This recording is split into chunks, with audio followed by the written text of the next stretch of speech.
Hampir semua perempuan yang tinggal di kampung ini bekerja sebagai pengupas kerang dan penghasil ikan. Dan ini sudah merupakan pekerjaan turun-temurun bagi perempuan di Kampung Bambu dan Gang BS, Kecamatan Cilincing, Jakarta Utara.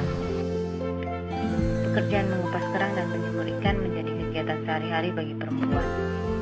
Setelah menyelesaikan pekerjaan rumah tangga di pagi hari seperti membersihkan rumah, memasak, mencuci, dan menyiapkan anak sekolah, mereka mengupas kerang hingga sore hari. Dan setelah itu mereka kembali mengerjakan pekerjaan rumah tangga. Anak-anak biasanya juga terlibat membantu mengupas kerang demi mendapatkan tambahan penghasilan keluarga atau tambahan uang jajan mereka. Penghasilan dari mengupas kerang tersebut sangat bergantung pada musim, di mana wilayah tersebut itu memiliki dua musim, yaitu musim timur dan musim barat.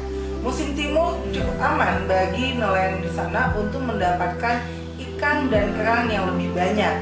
Tetapi ketika musim barat, penghasilan dari menangkap ikan dan kerang drastis menurun karena cuaca yang tidak bersahabat.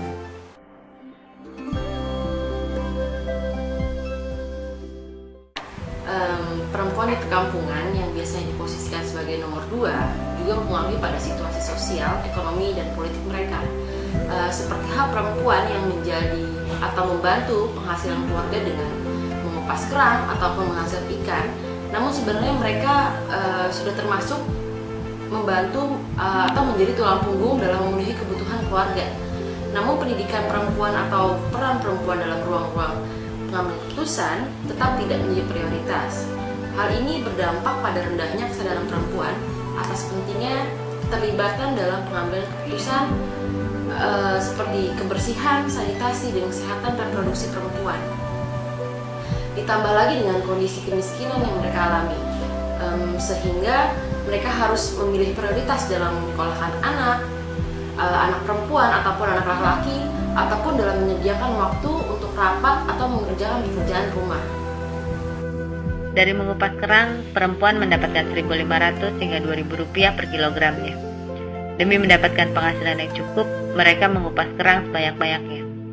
Akibatnya, setiap hari dapat dilihat perempuan mengupas kerang hampir di tiap sudut rumah. Kesehatan pun menjadi sering terlupakan. Perempuan yang bekerja di tempat perebusan kerang seringkali mengalami penyakit ispa atau flek paru-paru akibat asap dari kayu bakar. Anak-anak pun tidak terlepas dari dampak ini. Mereka seringkali membawa anak-anak ke tempat perebusan agar mereka lebih mudah mengawasi ataupun menyusui. Kebersihan dan sanitasi tidak menjadi hal yang penting di kampung ini.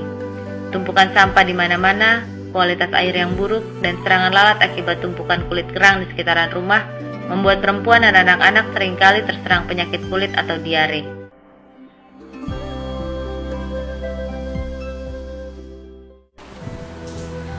Situasi perempuan di wilayah pesisir perkotaan yang sudah miskin menjadi semakin miskin akibat dari dampak perubahan iklim. Selama kurang lebih 3-5 tahun terakhir ini, mereka merasakan sekali dampak dari perubahan iklim yang terlihat pada cuaca yang tidak menentu, udara yang tidak sehat, hingga serangan binatang yang berlebihan.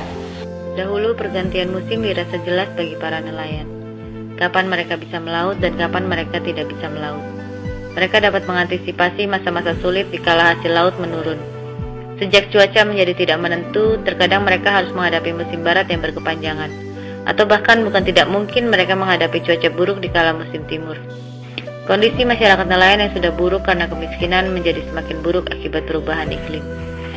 Di masa-masa sulit akibat hasil laut menurun, mereka harus mencari alternatif penghasilan dan bekerja lebih berat.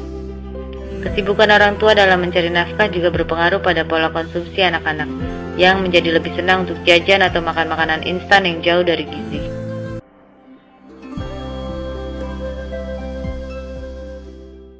Respon pemerintah terhadap situasi perubahan iklim ini juga kurang memadai. Bahkan perempuan lain yang bekerja sebagai pengupas kerang juga belum mendapatkan pengakuan dari pemerintah, termasuk oleh pembuat kebijakan perikanan dan kelautan. Tidak diakuinya perempuan sebagai nelayan menghilangkan akses perempuan atas program-program nelayan, misalnya asuransi nelayan. Kebutuhan perempuan nelayan untuk beradaptasi dari dampak perubahan iklim juga belum tertangani. Bahkan hingga kini, perempuan nelayan belum mendapatkan informasi langsung dari pemerintah mengenai perubahan iklim.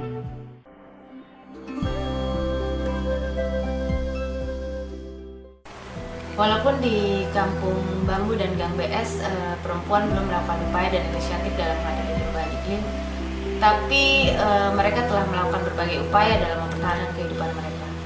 Mereka bekerja ekstra sebagai buruh pabrik, pemulung, tukang cuci, ataupun pekerja rumah tangga hanya untuk menambah penghasilan keluarga. Selain itu, mereka juga memanfaatkan sampah plastik untuk didaur ulang. Sampah plastik bekas kemasan produk-produk instan yang mereka kumpulkan diolah menjadi barang-barang yang dapat dijual, seperti tas, kantong, tempat handphone, tempat tisu, dan lain-lain. Dari kegiatan inilah salah satunya mereka bisa mendapatkan tambahan penghasilan demi mempertahankan hidupnya.